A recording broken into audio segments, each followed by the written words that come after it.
Do you love breakdowns? Do you need stats? Do you crave insight? Download the AllStar app. UFC, Bellator, PFL 1 Championship, and more. Ad-free, fully customizable. Download the best app in the business. Link in descriptions. Shut up, right? Dana White, man. He wasn't in Australia for the biggest pay-per-view in Australian history. The biggest fight, pound for pound, number one, number two, lightweight division. That's the division. That's the money-making division. That's the hardest division in all of sports or all of fighting. He wasn't even there for that. You know, is Dana White or does Dana White really care about the UFC anymore? Or is he just fulfilling his contractual duties and he's really kind of slowly positioning himself to leave the UFC and make money elsewhere with like Power Slap League and Fuck It Friday and even like people are not talking about it, but Zuffa boxing. I think Zuffa boxing is something's going on behind the scenes that they don't want people to know. What do you think? I think, well, so for Zuffa boxing, I think that's dead. Like he's kind of insinuated. It has been the last couple of times he's been asked about it, where he makes it sound like maybe. But he's a liar. Yeah. Yeah, but like, I mean, the problem is his model, right? What he wanted to do for Zuffa boxing is impossible because of the Ali Act. Like it literally prevents it. And so you can't take the UFC's model and put it in boxing. It's basically prevented by that law. And that law is not getting repealed anytime soon. Maybe he thought he could kind of get away with it when, you know, his buddy was president of the US and like maybe they could find ways around the regulations, but that never happened. And so at this point, I think Zuffa boxing is just dead in the water. I think that's part of why he's trying to do something like Power Slap League and some of this other stuff. And in terms of him being like contractual obligations, this is something I've seen a lot in my consulting experience, right? Is when a company is, especially since I've worked a lot with startups, when a company is in startup mode and they're working all the time and they're like in huge growth, which is what happened to the UFC, right? Just this explosion of growth, both revenue wise, but then also popularity. When you're in growth mode, you are trying to reach the top of the mountain and it's doing everything you can, finding new ways to reach the top. It's this excitement. It's that there's the goal, it's the summit. And UFC got there. Just plain and simple, between being bought for, you know, $4 billion, then negotiating a ridiculous media rights deal with ESPN, all this stuff, they've reached the top. And now they're past the startup growth stage and they're in the maturity stage of a company. And when you're in maturity stage, it gets old fast for a lot of these guys. A lot of these vision guys that like want to do everything and big and huge, it gets old fast because you can't do anything you haven't already done before, right? Like what is Dana's next mountain to conquer in the UFC? They've already been bought for billions of dollars. They have a crazy media rights deal. They've put on some of the craziest fights. They figured out the pandemic stuff to be the first sport back during the pandemic and have Fight Island. Yes, there's a couple of smaller mountains, but at this point, he's probably just like, well, you know, I'm a little tired of it. I've got new bosses now with Ari Emanuel and Endeavor. Like those are my bosses, right? And all of that. I'm going to go out and do my side ventures. And I'm sure he still likes the UFC, he still has passion for it, but he wants to focus on that new growth thing. Slap League is definitely his new, like, I want to grow this to be the biggest thing possible. You could tell by the way he talks about it. You could tell the fact that people were saying it was bad. And then he literally went through every Instagram comment and was like, this is fake. Account is fake. Like you could tell how much he cares about that shit. He's looking for his next, you know, white whale, right? Like it's that nonstop chase. I think Dana's hit that point. And will he retire from the UFC? I don't know. If Slap League or Fucking Friday or anything like takes off, maybe. But otherwise, I don't see it happening anytime soon. But it's not the same as when it was like him and the Fertitas, right? It's just a different. Well, you see that already. You see that already. Like his face is dwindling away from the appearances that need to be made, right? He's only there when he really is needed for the UFC. And he like it's Joe Rogan. It's exactly what Joe Rogan did. It's right. Like was there for every broadcast, Yeah, now he only comes back for the fights that he wants to call. Like, Yeah. I mean, he's off doing his own podcast and all that other stuff. It's I mean, it's same thing with Dana, I think. Well, this goes back to what we were talking about earlier about Andrade being the champion and going to China and fighting Zhang Wei Li in China for the title. And guess who was there for that event? And that was a fight night. Yeah. A fight night. Not even a pay-per-view.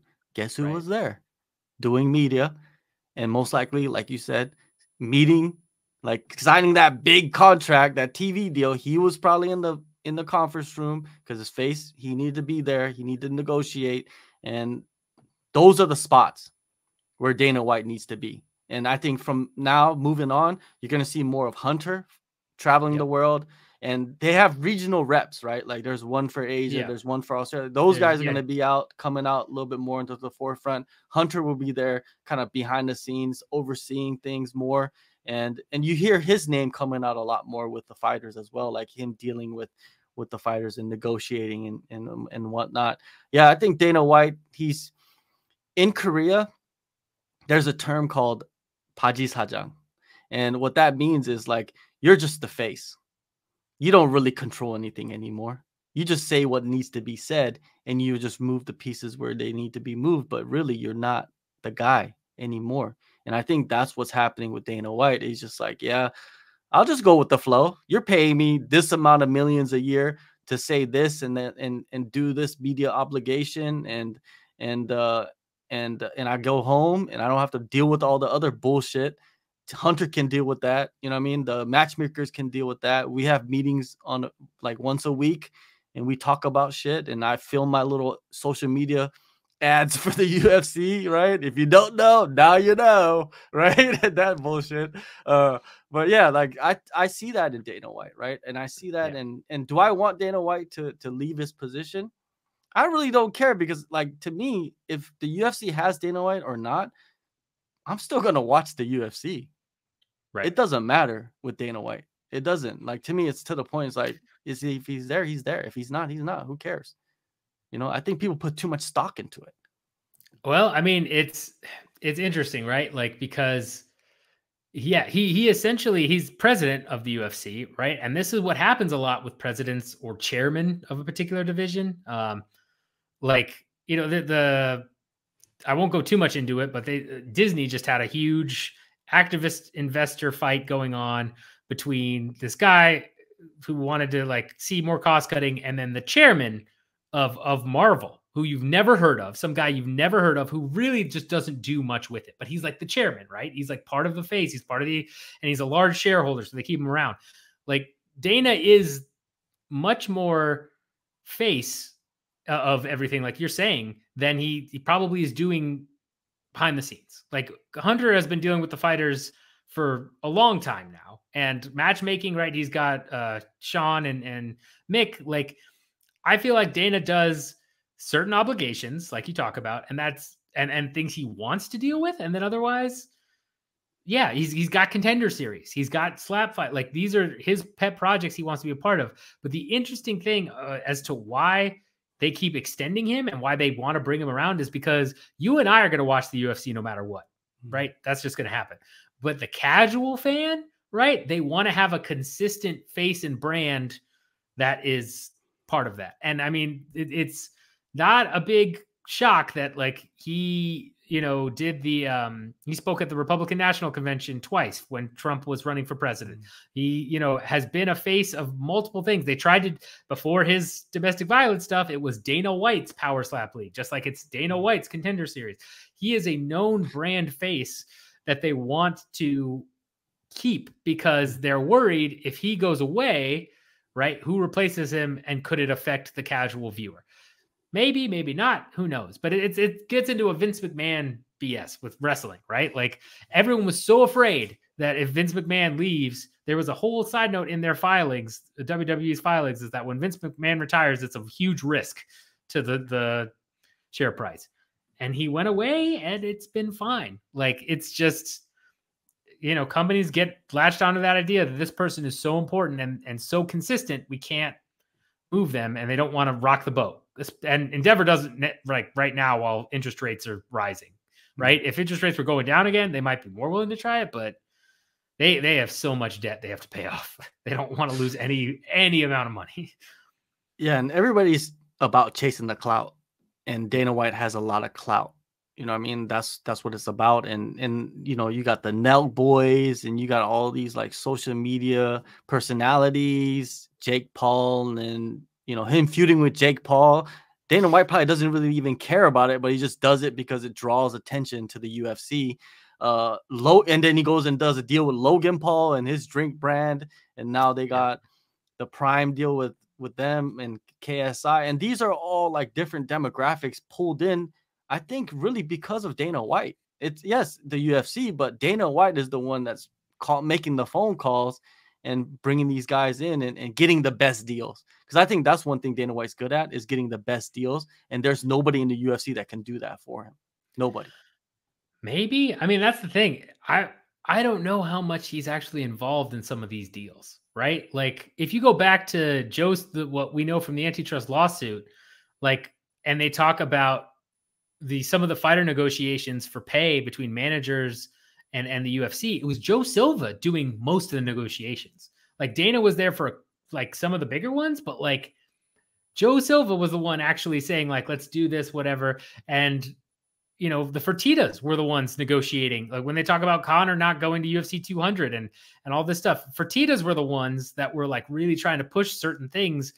I don't know Dana's level of involvement. Maybe he is really in there and doing all of that. But like you said, he might be what we'd call like a customer relationship manager, right? Like he's the face and he's the guy that's like going to like talk to you and make sure you're on the same page and talk about the ideas and all this stuff. But then when it comes down to the actual nitty gritty, I don't know that Dana sits there and he's like, hey, we can only give you 3% and all that. Like, I don't think that's it.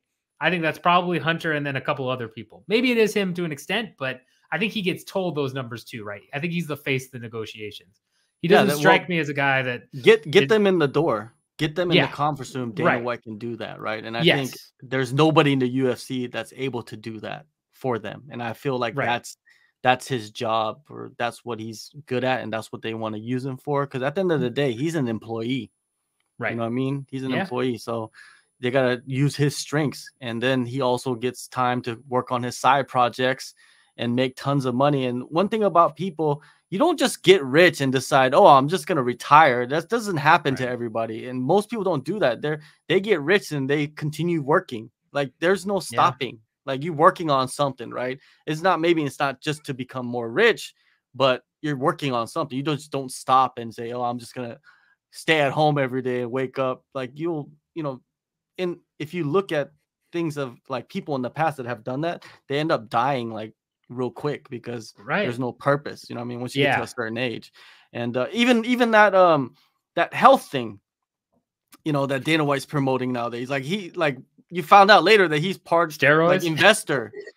He's part investor in that thing, right? And there's people poking holes in that system as well. But since he's part investor, of course he's going to pump that and use the platform. He has such a huge platform that he could pump his side projects on. It's insane. Like anything that he does, he could pump his man. Dana White, he's a powerful man, powerful man. And man, there's levels of his like his hustle.